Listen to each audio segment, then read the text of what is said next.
'76 season. Here we are at the Long Beach, and I'm sitting in a car for the start, and Chris Economaki puts a mic to me and said, "Mario," he says, "what's your response that Val Parnelli-Jones decided to withdraw from Formula One after this race?" I said, "Oh my goodness." I said, I don't know what to say. I never, they never discussed that with me. So that was the news. That's how you found out? That's how I found out. I mean, you obviously said what you said to Chris Economaki. You said that's the first I've heard of it, but what internally are you thinking in that moment? I mean, it was devastated. Yeah. I was devastated because at that point, like you said, at that point I had decided I want to devote, time in my career, to really to do Formula One full time. Unfortunately, all the seats that were offered to me were occupied. Right. There was no chance for me to go with Ferrari or Lotus at the time. They had their driver lineup. And with the Parnelli group, but here again, I go to a negative turning into a positive. Yeah. Because the next day, we're staying at Queensway Hilton in Long Beach, and I'm having breakfast by myself. My wife didn't even want to join me. I was so miserable.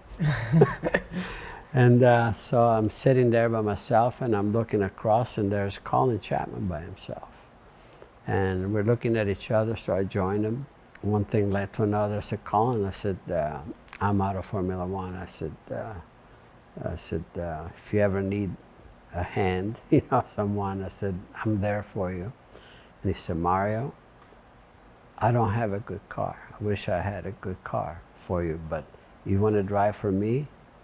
He said, "You can be," and I said, "If you consider me number one on the team, because I know a number one always had the best engine and everything."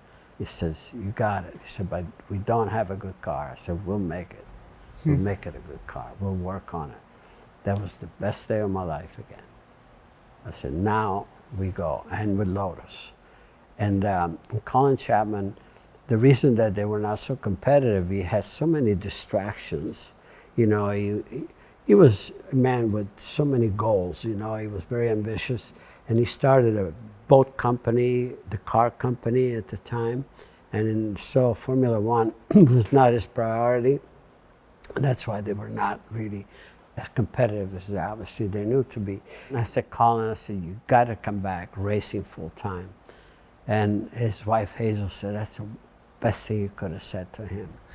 And he did. I said, "Just delegate responsibility," I said, "to the car company and to somebody else." I said, "But come back racing." And that's what he did. That was, and we made the car better and better. We had a couple of podiums, and we won the very last race of the season, which was Japan, which you figure, okay, it was in the rain, Yep. No, I was on pole in the dry. So that's important. It was not that just because it was a rain race. And so that was so encouraging for the team. There's nothing better for any team than to win the last race of the season. And he said the words to me that here again, I'll never forget. I said, "Mario," he said, "next year's car is going to make this one look like a London bus." That's what he said. I said, "Right," and so that's what you always, you have to look forward to, and that was the beginning of something good after that. Yeah, I've never heard the London bus phrase. That's what he said. And was he right?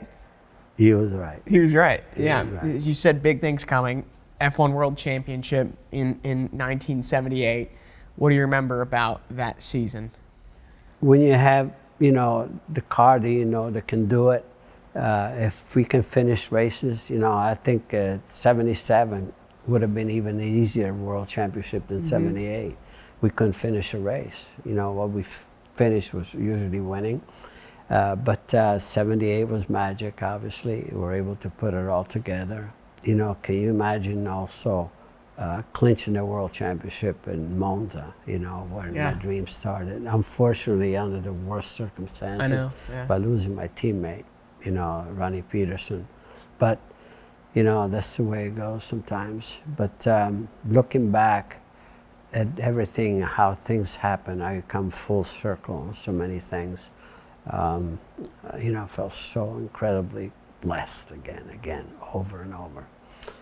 I heard people describing what that race and the highs of winning and clinching the title and the lows of losing your teammate. I know what kind of toll that must have taken on you. How tough was that to navigate this thing that's supposed to be so great and then losing a close teammate like that? Yeah, I mean, you can only imagine, you know, the agony. And then I'm looking, you know, my wonderful wife, you know, knowing this so real how it can happen. We lost so many of our closest friends, you know, all of that, you know, and then you try not to dwell on that negative. And you feel for the other family, and you know, we were so close, you know, we were buddies, really buddies. And yeah, I mean, that was a cruel part of the sport, obviously, no question.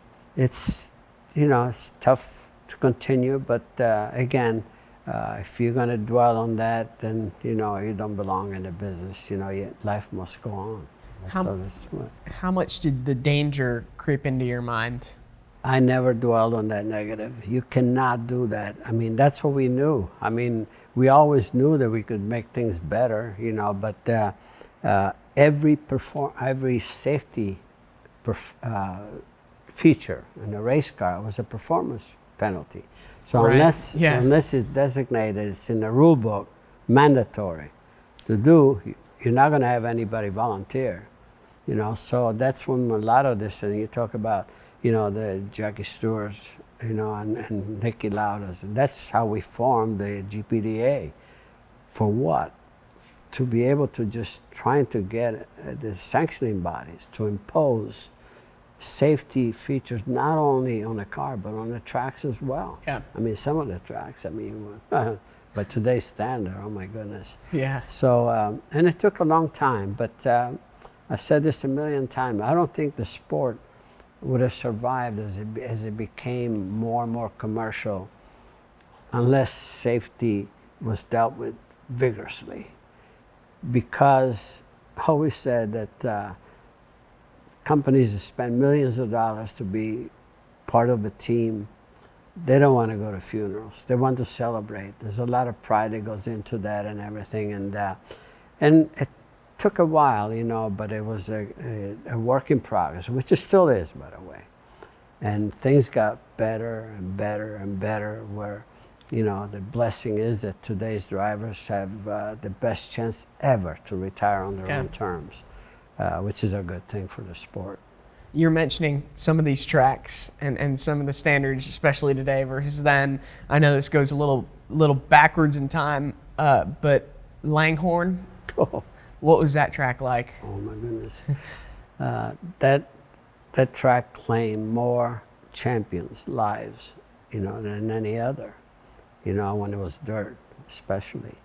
And, you know, when they paved it finally, I think it was a little safer, because when it was dirt, turn one, they called Puke Hollow, they used to call it, and they used to dig up, because it used to be a dumping site, I think, way back, God knows when, but it was soft, and I mean, the ruts used to be like, you know, a 6-inch dip.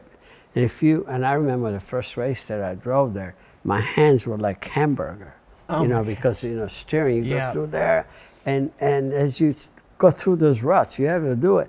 And God forbid you back off. I mean, you had to just stand on it, just bust through it. You back off, you know, you just go. Yeah. And that's what claimed a lot of the guy.